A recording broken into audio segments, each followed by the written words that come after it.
The early life of Muhammad was marked by loss. His father, Abdullah, died before his birth, and his mother, Amina, passed away when he was only 6 years old. Following his mother's death, Muhammad was taken in by his paternal grandfather, al-Muttalib, who was then the leader of the Banu Hashim clan. However, this period of stability was also short-lived, as al-Muttalib himself died just 2 years later. This left the young Muhammad orphaned and in need of a protector.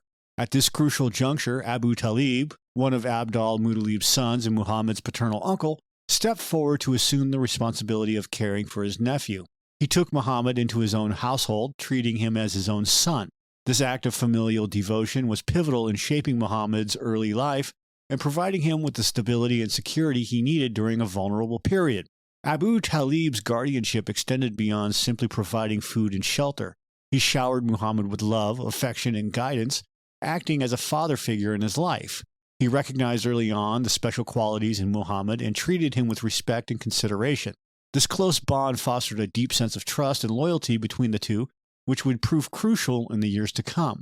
This period of guardianship laid the foundation for the profound relationship between Muhammad and Abu Talib. The love, support, and protection provided by his uncle played a significant role in Muhammad's development and prepared him for the immense responsibilities that lay ahead as a prophet. This familial bond would become even more important when Muhammad began to receive divine revelations and faced opposition from Meccan society. Abu Talib's role as the leader of the Banu Hashim clan within the Quraysh tribe in Mecca was essential to Muhammad's safety and the early development of Islam. The Quraysh were the dominant tribe in Mecca, and the Banu Hashim, though not the wealthiest, held a respected position due to their lineage and their custodianship of the Kaaba, the central sanctuary of Mecca. This leadership position gave Abu Talib significant social and political influence. In Meccan society, tribal affiliations were paramount. The system of tribal alliances and protections was the primary means of maintaining order and resolving disputes. As the leader of the Banu Hashim, Abu Talib was responsible for the welfare and protection of his clan members, which now included Muhammad. This responsibility became particularly crucial when Muhammad began to preach his message of Islam. When Muhammad began to receive divine revelations and publicly preach against the prevailing polytheistic beliefs of Mecca, he faced increasing opposition from other prominent members of the Quraysh. These opponents saw Muhammad's teachings as a threat to their traditional beliefs, their social standing, and their economic interests. It was Abu Talib's position as the leader of the Banu Hashim that provided Muhammad with a crucial shield against this persecution. Abu Talib's influence within Meccan society acted as a deterrent to those who sought to harm Muhammad. While some members of the Quraysh vehemently opposed Muhammad's message, they were hesitant to directly confront him due to the respect and influence commanded by Abu Talib. This protection allowed Muhammad and his early followers to continue practicing their faith and gradually building a community. So how does this relate to Gnosticism? According to the Dictionary of Gnosticism, Abu Talib is considered an angel in the al-Kitab, which is mother of the book. The book is a syncretic Shiite work originating in 8th century Kufa, which is Iraq. It was later transplanted to Syria by the 10th century Nusairites, whose final redaction of the work was preserved in a Persian translation produced by the Nizari Ismailis, and this was in Central Asia. The work only survives in Persian. Its doctrinal contents correspond to a large degree to what 9th and 10th century heresiographers ascribe to various Gulat sects, with a particular resemblance to the ideas of Mukamisa. It contains a lengthy exposition of the typical Gulat Gnostic creation myth of the pre-existent shadows, called the Azila, who created the world by their fall from grace.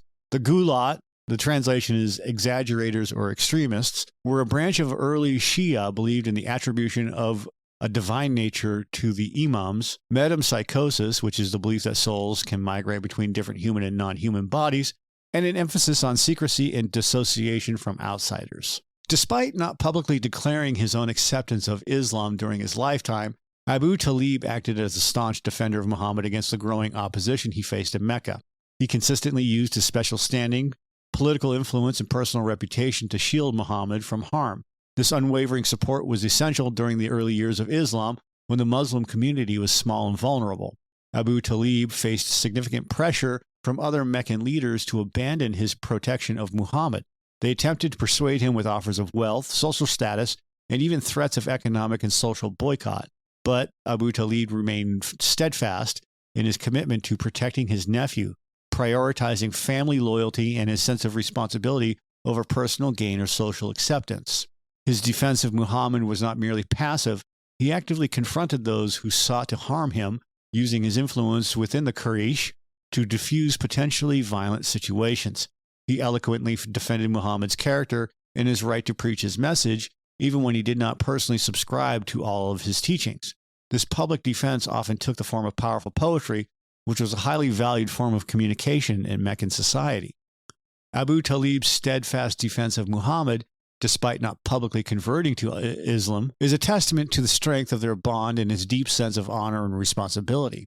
His actions provided a crucial window of opportunity for Islam to take root and begin to spread, laying the foundations for its future growth. The year of Abu Talib's death, which is around 619 CE, along with the death of Muhammad's beloved wife Khadijah, is known in Islamic tradition as the year of sorrow. This designation reflects the profound impact of these losses on Muhammad and the nascent Muslim community. The loss of both his primary source of worldly protection and his closest emotional support created a period of great vulnerability and grief. Abu Talib's death removed the crucial shield that had protected Muhammad from the most severe forms of persecution in Mecca. With his powerful uncle no longer able to exert his influence within the Quraysh, the opposition to Muhammad intensified. This loss marked a significant turning point in the early history of Islam, making the situation in Mecca increasingly untenable for the Muslim community. Khadijah's death compounded Muhammad's grief. She had been his first wife, his closest confidant, and his first convert to Islam. Her unwavering support and encouragement had been essential to him during the early years of his prophethood. Losing both her and Abu Talib in such close succession created a deep sense of personal loss and increased the challenges faced by the growing Muslim community. The year of sorrow marked a period of heightened hardship and uncertainty for Muhammad and his followers. The loss of Abu Talib's protection paved the way for increased persecution, ultimately leading to the Hijrah, or the migration to Medina in 622 CE, a pivotal event in Islamic history. This period of grief and vulnerability underscores the immense importance of Abu Talib's support during the formative years of Islam. The question of Abu Talib's faith has been subject of ongoing debate and differing interpretations within Islamic scholarship. While there is no doubt about his unwavering protection and support of Muhammad, the traditional sources do not offer a clear, explicit declaration of his acceptance of Islam before his death. This lack of explicit confirmation has led to varying viewpoints among different Islamic denominations. The majority of Sunni scholars maintain that Abu Talib did not formally embrace Islam during his lifetime. They acknowledge his immense service to Muhammad and his protection of the early Muslim community, but they argue that the absence of a clear declaration of faith prevents them from classifying him as a Muslim. They cite certain verses of the Quran and Hadith that they interpret as suggesting Abu Talib's continued adherence to the religion of his ancestors. This view does not diminish Abu Talib's importance to Islamic history. Sunni Muslims recognize his crucial role in protecting Muhammad and acknowledge his noble character and unwavering loyalty. But they maintain that faith is a matter of personal conviction and that without an explicit declaration, they cannot definitively state that he was a Muslim. Shia Muslims, on the other hand, hold a different view regarding Abu Talib's faith.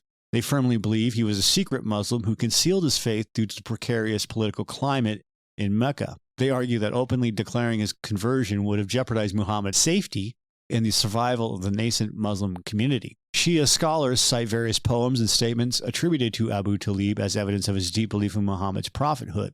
These verses express strong affirmations of Muhammad's truthfulness and his divine mission. Shia Muslims interpret the expressions as veiled declarations of faith hidden within the conventions of Arabic poetry and the need for discretion in a hostile environment. This difference in perspective on Abu Talib's faith is one of the points of distinction between Sunni and Shia Islam. While both groups acknowledge his immense importance in protecting Muhammad, their interpretations of his religious beliefs differ significantly.